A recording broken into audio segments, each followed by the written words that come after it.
नमस्कार, स्वागत है आपका आपके अपने चैनल न्यूज बेरी पे। तो शुरू करते हैं आज 5 अक्टूबर की ताजा तरीन और टॉप हेडलाइन से।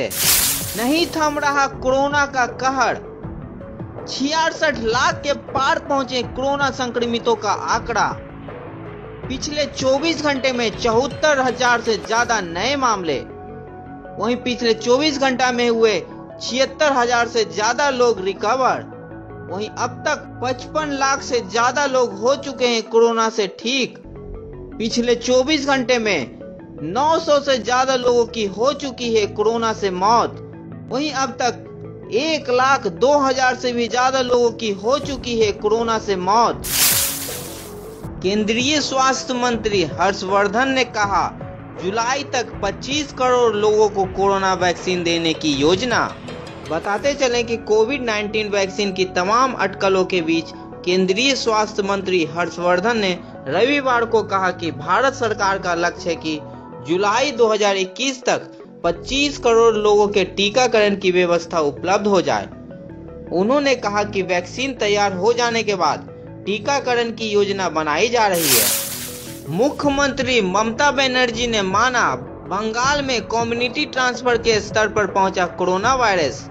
बताते चले कि देश में कोरोना संक्रमण के मामले लगातार तेजी से बढ़ रहे हैं। ऐसे में पश्चिम बंगाल की मुख्यमंत्री ममता बनर्जी ने स्वीकार किया है कि बंगाल में कोरोना संक्रमण कम्युनिटी ट्रांसफर के स्तर पर पहुंच गया है। ममता बनर्जी की यह स्वीकृति इसलिए भी अहम मानी जा रही है क्योंकि पश्चिम बंगाल में अगले कुछ दिनों में दुर्गा पूजा का त्योहार शुरू होने वाला है, जिसमें बड़ी संख्या में भीड़ जुटती है। कोरोना से जिंदगी की जंग हारे बीजेडी विधायक प्रदीप महारथी लगातार 7 बार से पीपली के थे एमएलए। महारथी 14 सितंबर को कोरोना पॉजिटिव पाए गए थे। रेलवे में नौकरियों पर मंडरा रहा है खतरा, 50% होगी कटौती। बताते चले कि जानकारी के मुताबिक रेलवे गैर सुरक्षा श्रेणी के 50% पदों को खत्म करने जा रहा है। खबर के अनुसार रेलवे में 50% पदों को खत्म किया जाएगा। उन पर अब कभी भर्ती नहीं होगी। इससे नौकरी का संकट और गहरा सकता है। बताते चले कि रेलवे इसकी तैयारी कर रहा है। बोर्ड के सूत्रों के अनुसार रेलवे ने सभी जोन को पत्र भेजकर कहा है कि जो पद नॉन सेफ्टी श्रेणी के हैं उनमें से कुछ पद ही भरे, बाकी सूचना बोर्ड को दें। हाथरस केस में सामने आई अलीगढ़ मेडिकल कॉलेज की फाइनल रिपोर्ट। बताते चले कि मेडिकल कॉलेज की रिपोर्ट के मुताबिक हाथरस मामले में पीड़िता के साथ रेप नहीं किया गया है, मगर मेडिकल लीगल इन्वेस्टिगेशन रिपोर्ट के मुताबिक 22 सितंबर को पीड़िता के साथ जबरदस्ती करने के संकेत मिले थे। हालांकि इसमें भी रेप की पुष्टि नहीं की गई थी, जिसके कारण फॉरेंसिक रिपोर्ट का इंतजार किया जा रहा था। मेडिकल कॉलेज के फॉरेंसिक मेडिकल विभाग की ओर से जारी फाइनल रिपोर्ट में कहा गया है कि किसी भी तरह का वेजिनाइल इंटरकोर्स के कोई संकेत नहीं मिले हैं, लेकिन फिजिकल असॉल्ट के सबूत जरूर मिले हैं। हाथरस रेप कांड में पीड़िता का भाई बोला, सुप्रीम कोर्ट के रिटायर्ड जज की निगरानी में हो जांच, डीएम को किया जाए सस्पेंड।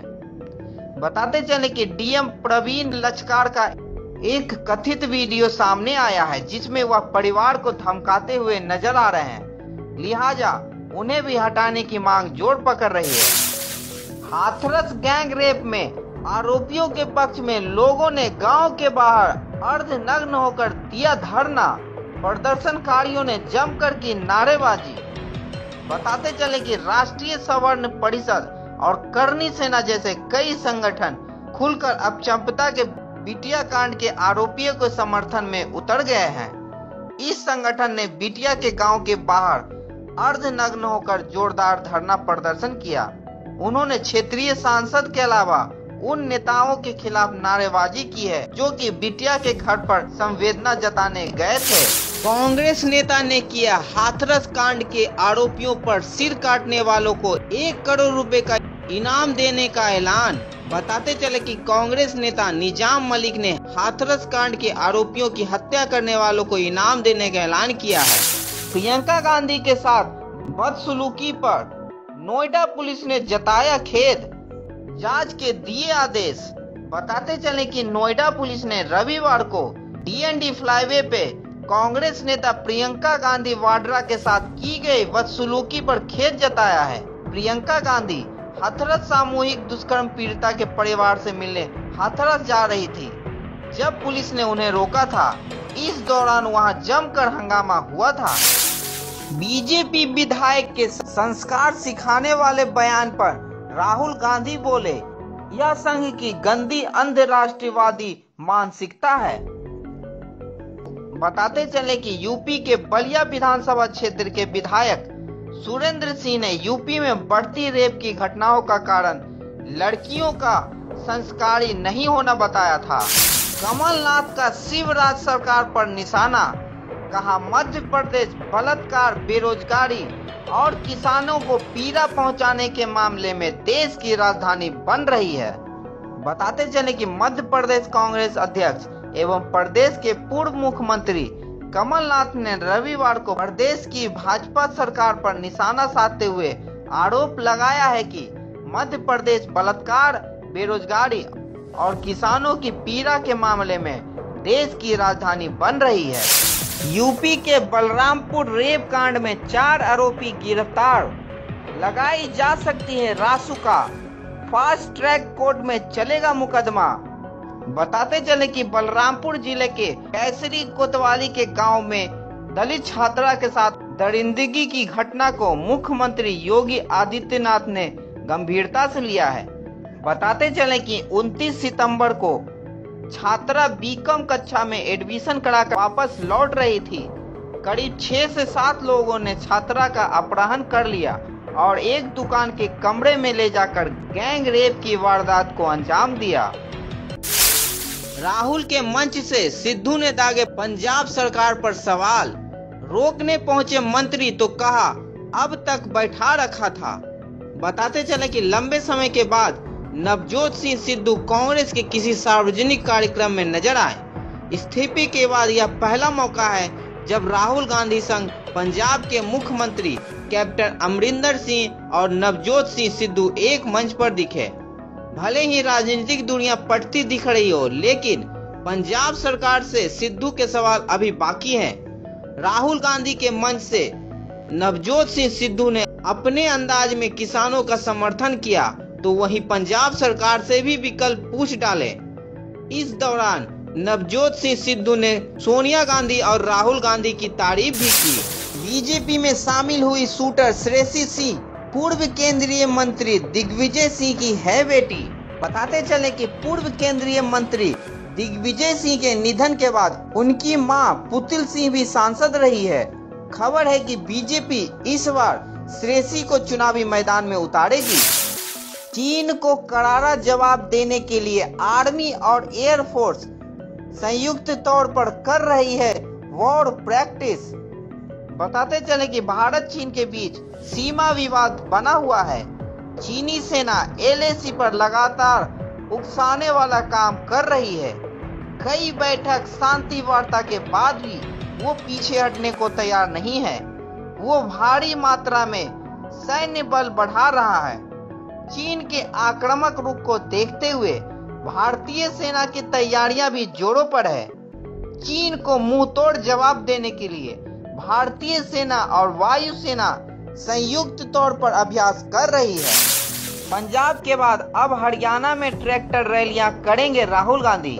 बताते चले कि कांग्रेस नेता राहुल गांधी 6 और 7 अक्टूबर को हरियाणा की यात्रा पर हाल में लागू कृषि कानूनों के खिलाफ ट्रैक्टर रैलियां करेंगे। पार्टी नेताओं ने कहा कि गांधी राज्य के कुरुक्षेत्र और करनाल जिलों में रैलियां करेंगे। कोविड-19 को लेकर दिल्ली के सभी स्कूल 31 अक्टूबर तक बंद। अरुणाचल प्रदेश में विद्रोहियों द्वारा घात लगाकर किए गए हमले में असम राइफल्स का जवान शहीद। एम्स की सुशांत की हत्या नहीं आत्महत्या थ्योरी पर आग बबूला हुई कंगना, कहीं खरी खोटी बातें। बताते चले कि सुशांत सिंह राजपूत की मौत पर सियासत ही नहीं बॉलीवुड में आग लगी हुई है। एम्स के डॉक्टरों ने सुशांत की मौत की बात सुशांत की हत्या की बात को खारिज कर कहा है कि सुशांत ने आत्महत्या की है, इनकी किसी ने हत्या नहीं की। वहीं एम्स की रिपोर्ट से सुशांत का परिवार निराश हुआ है। साथ ही एम्स की रिपोर्ट पर बॉलीवुड क्वीन कंगना रनावत भी गुस्सा हुई है। उन्होंने अपना गुस्सा ट्विटर पर निकाला, साथ ही कई सवाल भी उठाए। देहरादून की लड़की को झारखंड के लड़के से हुआ फेसबुक पर प्यार, लड़के ने किया शादी से इनकार तो लड़की पहुंची थाने, लड़के को किया गया है गिरफ्तार। बिहार के पूर्व राजद नेता के घर में घुसकर हत्या, तेजस्वी यादव पर लगे कत्ल के आरोप। बताते चले कि मृतक के पिता और पत्नी ने राजद के वरिष्ठ नेता तेजस्वी यादव, तेज प्रताप यादव, कालू पासवान, अनिल शाह और सुनीता देवी पर कत्ल करवाने का इल्जाम लगाया है। उन्होंने कहा कि शक्ति मलिक पहले आरजेडी में प्रदेश सचिव थे, पार्टी ने टिकट देने के नाम पर उनसे 50 लाख रुपए मांगे थे। इसके बाद उसे पार्टी से बाहर कर दिया गया था। वह इस बार रानीगंज से विधानसभा चुनाव में उम्मीदवारी भरना चाहते थे, इसी कारण राजद नेताओं ने उनकी हत्या करवा दी। न्यूज बेड़ी की खबर पर लगी मुहर, चिराग पासवान ने दिया नारा, मोदी से बैर नहीं, नीतीश तेरी खैर नहीं। बताते चले कि बिहार में लोजपा ने जेडीयू बीजेपी गठबंधन से अलग होने का औपचारिक ऐलान कर दिया है। साथ ही एलजेपी भाजपा के साथ गठबंधन में बनी रहेगी। लोजपा ने साफ कर दिया है कि वह किसी सूरत में नीतीश कुमार के नेतृत्व में चुनाव लड़ने नहीं जा रही है। पार्टी बिहार की 143 सीटों पर अपने उम्मीदवार उतारने जा रही है। साथ ही चिराग ने कहा है कि वह चुनाव बाद बीजेपी के साथ सरकार बनाएगी। चिराग पासवान के एनडीए से अलग होने पर कांग्रेस का बयान, रामविलास से बड़े मौसम वैज्ञानिक निकले चिराग पासवान। बताते चले कि रविवार को जारी बयान में प्रदेश कांग्रेस प्रवक्ता राजेश राठौर ने कहा है कि चिराग पासवान ने समय पर एनडीए छोड़ने का सही निर्णय लिया है। चिराग पासवान अपने पिता रामविलास पासवान से भी बड़े मौसम वैज्ञानिक निकले हैं, इसलिए जदयू प्रमुख के चेहरे पर चुनाव लड़ने के बजाय चिराग पासवान ने जदयू उम्मीदवारों के विरुद्ध प्रत्याशी देने का निर्णय लिया है। बिहार विधानसभा चुनाव को लेकर टिकट कटने से नाराज हुए आरजेडी के कई विधायक पाला बदलने की तैयारी में। सूत्रों के हवाले से है खबर, बिहार विधानसभा चुनाव में मांझी ने 6 उम्मीदवारों के नाम पर लगाई मुहर, दामाद सहित 3 परिवार से। बताते चले कि जीतन राम मांझी की पार्टी बिहार में जनता दल यूनाइटेड के कोटे से 6 या 7 सीटों पर चुनाव लड़ रही है। पार्टी द्वारा जो लिस्ट में नाम फाइनल किए गए हैं उसमें जीतन राम मांझी के परिवार के 3 सदस्यों को टिकट दिया गया है। खुद जीतन राम मांझी जहां गया जिले के इमामगंज सीट से चुनाव लड़ रहे हैं, तो वहीं दूसरी ओर उनकी समधन और दामाद भी इस बार चुनावी दंगल में अपनी किस्मत आजमा रहे हैं। चुनाव से पहले बेटी पुष्पम प्रिया के समर्थन में खुलकर सामने आए पिता विनोद चौधरी, नीतीश कुमार को दिया झटका। बताते चले कि पुलरस पार्टी के अध्यक्ष पुष्पम प्रिया चौधरी जदयू नेता एवं पूर्व एमएलसी विनोद चौधरी की बेटी है। पुष्पम ने पटना की बांकीपुर विधानसभा सीट से चुनाव लड़ने का फैसला लिया है। साथ ही मिथिला के एक सीट से भी चुनाव लड़ने का मन बनाई है। ऐसा हुआ तो जदयू के संभावित उम्मीदवार अजय चौधरी के खिलाफ बेनीपुर सीट से मैदान में नजर आएगी।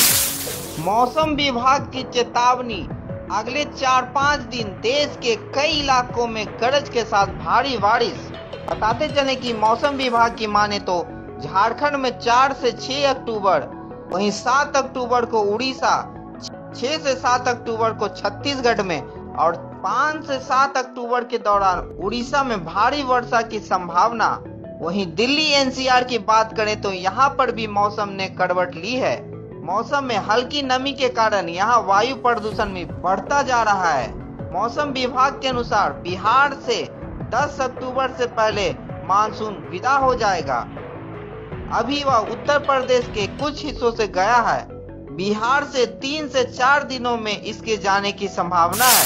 व्हाइट हाउस ने कबूला, जितना बताया उससे ज्यादा खराब थी डोनाल्ड ट्रंप की हालत।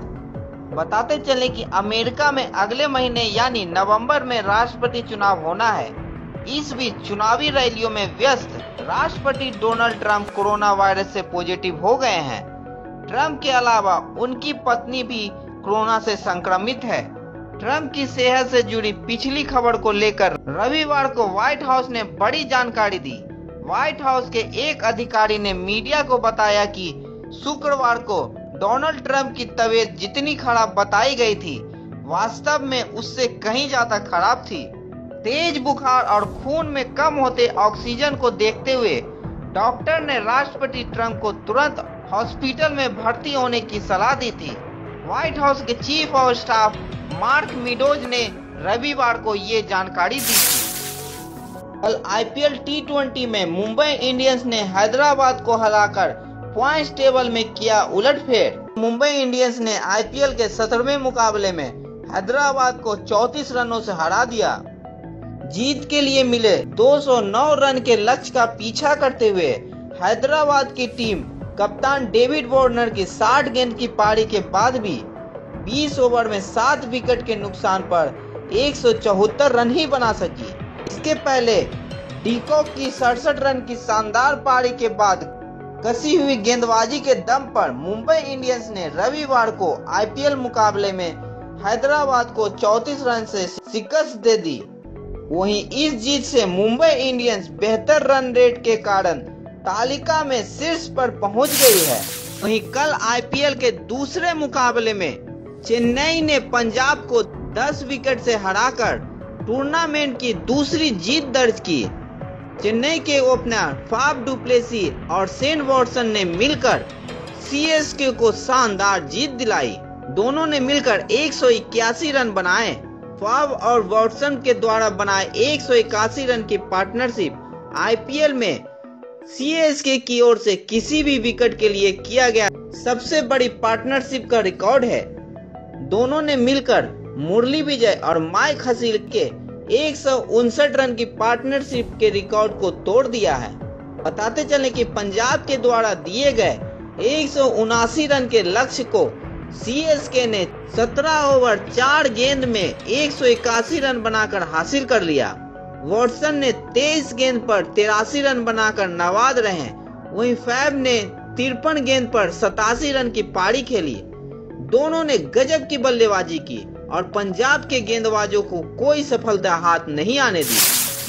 आज आईपीएल टी20 में बेंगलोर का मुकाबला दिल्ली से, जहां बेंगलोर 4 मैच में 3 जीत और 1 हार के साथ पॉइंट्स टेबल में तीसरे स्थान पे है।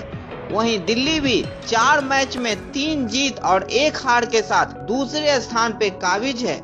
दोनों ही टीमों ने अपने आखिरी मैच जीते हैं, तो देखना दिलचस्प होगा कि आज के मैच को जीतकर आखिर कौन पॉइंट्स टेबल में नंबर 1 पे पहुंचती है। इस मैच का प्रसारण शाम के 7:30 बजे से स्टार स्पोर्ट्स और डिज्नी हॉटस्टार पर आप देख सकते हैं। दोस्तों, आज के वीडियो में इतना ही। उम्मीद करता हूं कि आपको वीडियो पसंद आया होगा। पसंद आया है तो वीडियो को लाइक और साथ ही चैनल को सब्सक्राइब करना बिल्कुल भी ना भूलें। तो कल फिर मिलता हूं मैं आपसे ताजा तरीन खबरों के साथ। तब तक के लिए दीजिए अपने दोस्त को इजाजत। नमस्कार।